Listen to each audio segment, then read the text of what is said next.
6 manchetes, um único dia, e cada uma delas está remodelando o mundo como nós conhecemos. Hoje vamos cobrir os seguintes acontecimentos. O Irã declara que navios não hostis podem transitar pelo Estreito de Hormuz sob coordenação iraniana. O presidente Trump afirma que os Estados Unidos estão conversando com as pessoas certas no Irã e que Teherã está desesperadamente buscando um acordo. O Pentágono se prepara para enviar mais 3.000 soldados ao Oriente Médio. O Paquistão se oferece para sediar negociações decisivas entre Washington e Teherã. A China está mapeando secretamente o fundo do oceano em preparação para uma guerra submarina contra os Estados Unidos. E a Rússia lança quase 1.000 drones em um dos ataques aéreos mais letais de toda a guerra na Ucrânia. Isso é 24 de março de 2026. Vamos direto ao assunto. Começamos pelo Estreito de Hormuz, porque o que o Irã acabou de comunicar ao Conselho de Segurança das Nações Unidas e à Organização Marítima Internacional não é uma nota diplomática qualquer. É uma declaração de controle condicional sobre uma das hidrovias mais estrategicamente vitais do planeta. A mensagem enviada pelo Ministério das Relações Exteriores do Irã no domingo e distribuída a todos os 176 Estados-membros da Agência Marítima da ONU na terça-feira é direta e perturbadora em suas implicações. Embarcações não hostis, diz a nota, ou seja, navios que não pertencem aos Estados Unidos ou a Israel e que não apoiam de nenhuma forma o que Teherã chama de atos de agressão, podem transitar pelo Estreito de Hormuz, mas somente se coordenarem com as autoridades iranianas. Pense nisso por um momento. O Irã não está simplesmente ameaçando fechar o estreito. O Irã está se posicionando como guardião de um ponto de estrangulamento por onde passa aproximadamente 1/5 de todo o petróleo e gás natural liquefeito do mundo a cada dia. Isso representa cerca de 21 milhões de barris de petróleo por dia. Petroleiros da Arábia Saudita, dos Emirados Árabes Unidos, do Kuwait, do Iraque e do Catar passam por essas águas. Os mercados globais de energia já estão em caos. Os preços dos combustíveis estão subindo na Europa, na Ásia e nas Américas. E agora Teherã está dizendo ao mundo que a passagem é condicional, que é preciso pedir permissão, que o Irã decide quem passa e quem não passa. A guerra entre os Estados Unidos, Israel e o Irã, que começou com ataques aéreos americanos e israelenses em 28 de fevereiro, já paralisou uma parcela significativa desse tráfego. O que o Irã está fazendo agora com essa nota diplomática é formalizar essa paralisia em uma estrutura jurídica, ou pelo menos tentando fazer isso. Isso é guerra híbrida em seu nível mais sofisticado. Não um bloqueio naval no sentido tradicional, mas uma declaração embrulhada em linguagem diplomática enviada por canais oficiais da ONU, que alcança praticamente o mesmo efeito enquanto concede ao Irã um grau de legitimidade perante nações que dependem dessas águas, mas não têm nenhum interesse em escolher lados. E é aqui que a história fica genuinamente complicada, porque no mesmo dia em que essa nota circulava pelos corredores da ONU, o presidente Donald Trump estava diante de um púlpito em Washington, dizendo algo que parecia quase contraditório. Ele disse que os Estados Unidos estão conversando com as pessoas certas no Irã, disse que Teherã quer um acordo desesperadamente, e essas foram as palavras dele, tanto que enviou o que ele descreveu como um grande presente no valor de uma quantia enorme de dinheiro. Ele não especificou o que era o presente, apenas disse que envolvia petróleo e gás, não armas nucleares. Disse que as negociações estão sendo conduzidas pelo vice-presidente J.D. Vance, pelo secretário de Estado Marco Rubio, pelo enviado especial Steve Witkoff e pelo seu genro Jared Kushner, e então disse algo que vai definir toda a dinâmica regional nas próximas semanas. O Irã concordou que jamais terá uma arma nuclear. O Irã não confirmou nada disso. Autoridades iranianas negaram consistentemente que negociações formais estejam em andamento, chamando as alegações americanas de notícias falsas.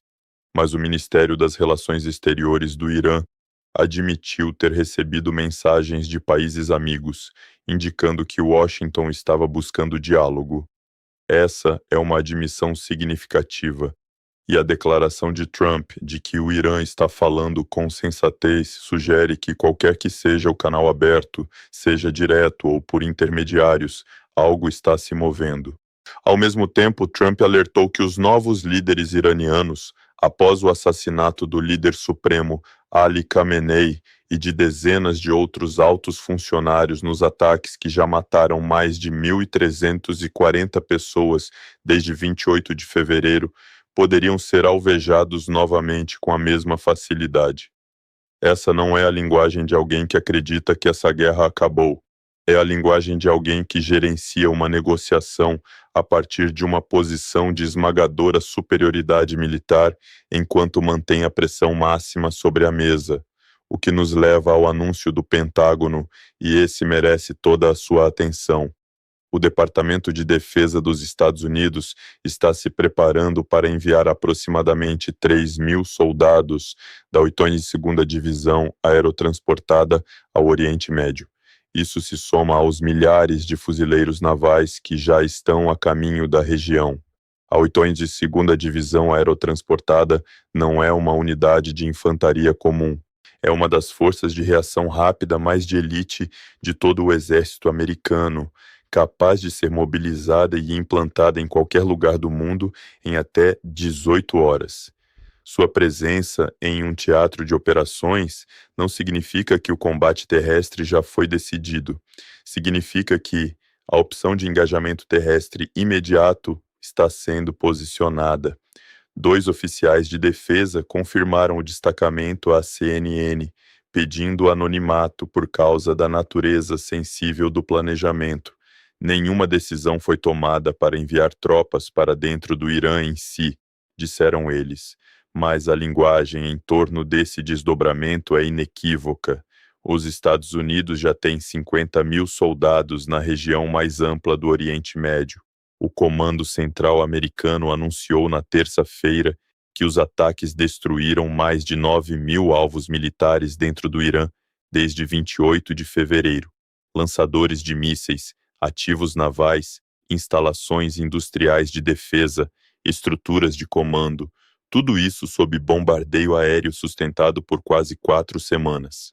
A adição de 3.000 soldados aerotransportados não tem como objetivo intensificar a campanha de bombardeios. Tem como objetivo ter uma força pronta para controlar fisicamente um território, seja assumindo o controle do Estreito de Hormuz, assegurando uma cabeça de praia ou entrando em território iraniano caso a janela diplomática se feche.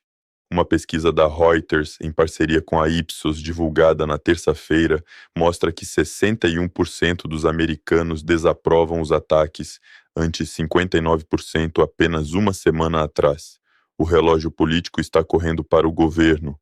Trump precisa ou de um acordo ou de um resultado decisivo, e a 82ª Divisão Aerotransportada é a apólice de seguro para os 2 cenários.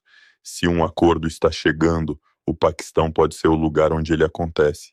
O primeiro-ministro Shehbaz Sharif fez uma oferta pública na terça-feira na plataforma de redes sociais X, afirmando que o Paquistão está pronto e honrado em sediar negociações significativas e conclusivas para uma solução abrangente do conflito em andamento. Trump imediatamente recompartilhou a publicação de Sharif em sua plataforma Truth Social, um sinal de que a oferta está sendo levada a sério em Washington. Fontes paquistanesas disseram à agência de notícias Anadolu na segunda-feira que uma delegação americana deveria chegar ao Paquistão em 1 ou 2 dias para possíveis negociações com o objetivo de encerrar a guerra. Essas mesmas fontes, no entanto, acrescentaram um alerta sóbrio. Teherã ainda não está pronta por causa da desconfiança. O papel do Paquistão aqui não é acidental. Islamabad tem um longo histórico de atuar como canal de bastidores entre potências hostis, especialmente dada sua posição geográfica entre o Irã, o Afeganistão, o Golfo Pérsico e a China. O general Azim Munir, chefe do exército paquistanês, teria conversado diretamente com Trump no domingo sobre a guerra. Essa conversa parece ter produzido essa abertura. Se o Irã aceitará Islamabad como sede neutra ainda é incerto. Autoridades iranianas rejeitaram publicamente qualquer caracterização de negociações em andamento, chamando as alegações americanas de fabricações. Mas a maquinaria da diplomacia de bastidores está claramente em movimento, e o Paquistão está se posicionando no centro dela.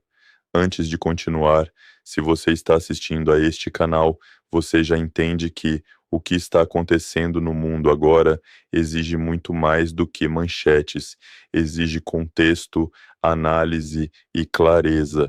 Se esse tipo de jornalismo aprofundado faz diferença para você, considere se inscrever neste canal e ativar as notificações. Todos os dias nós desdobramos os eventos que estão redesenhando o poder global. E agora, cada dia conta. Vamos continuar. Enquanto o Oriente Médio domina as manchetes diplomáticas, o Pacífico é onde o jogo estratégico mais longo está sendo jogado. Uma investigação da Reuters publicada esta semana revelou a verdadeira escala do que a China tem feito nos oceanos Pacífico, Índico e Ártico, e é muito mais extenso do que qualquer reportagem anterior havia sugerido. A China vem conduzindo uma vasta operação de mapeamento e monitoramento do fundo do oceano, usando dezenas de navios de pesquisa e centenas de sensores submarinos. Um único navio, o Dongfang Hong 3, operado pela Universidade Oceânica da China, passou 2024 e 2025 navegando em padrões sistemáticos pelas águas próximas a Taiwan e Guam, por seções estratégicas do Oceano Índico e pelas rotas de navegação próximas ao Estreito de Malaca.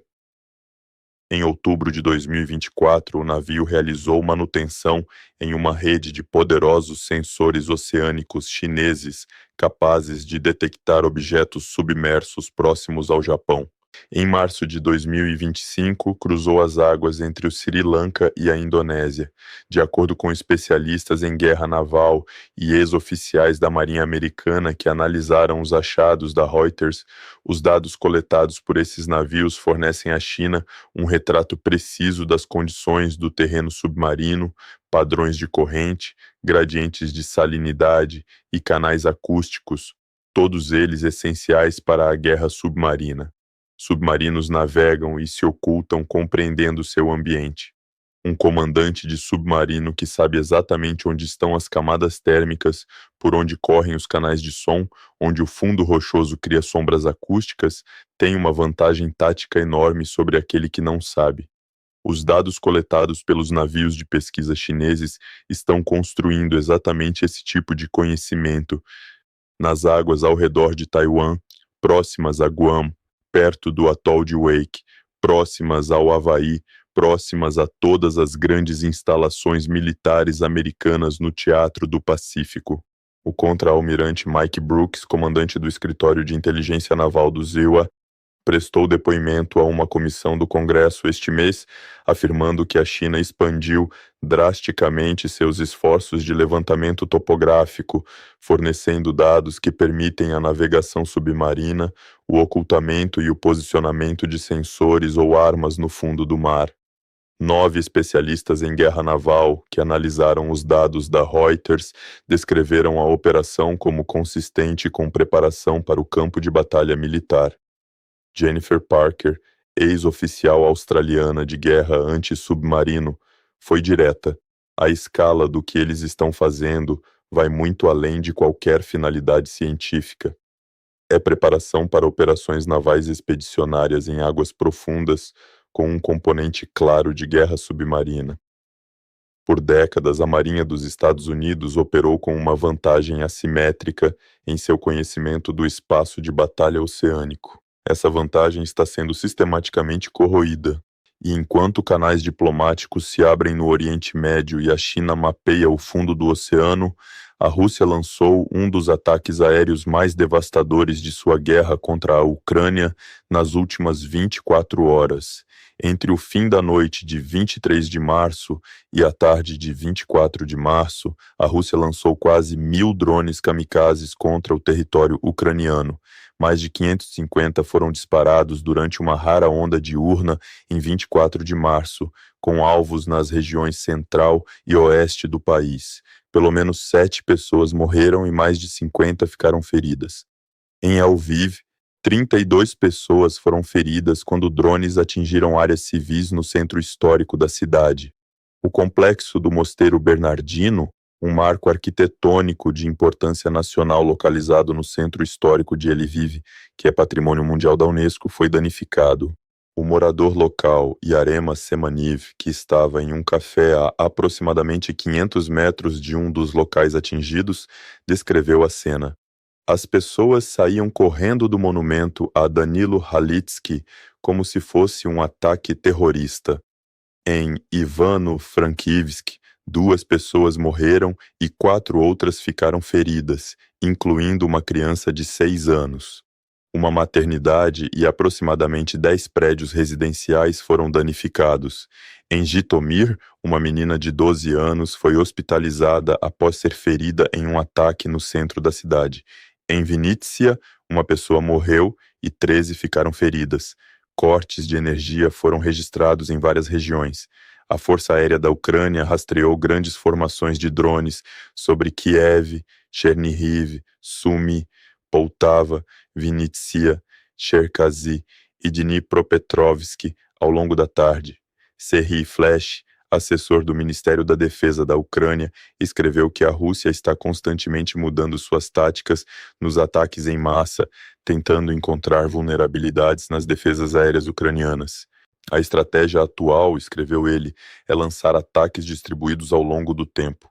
O que esse ataque demonstra é que, mesmo enquanto conversas diplomáticas sobre o Oriente Médio dominam a atenção global, a Rússia está escalando. Quase 1.000 drones em um único dia não é uma operação de rotina, é uma declaração, e patrimônios mundiais da Unesco não são alvos acidentais. Este é o mundo em 24 de março de 2026.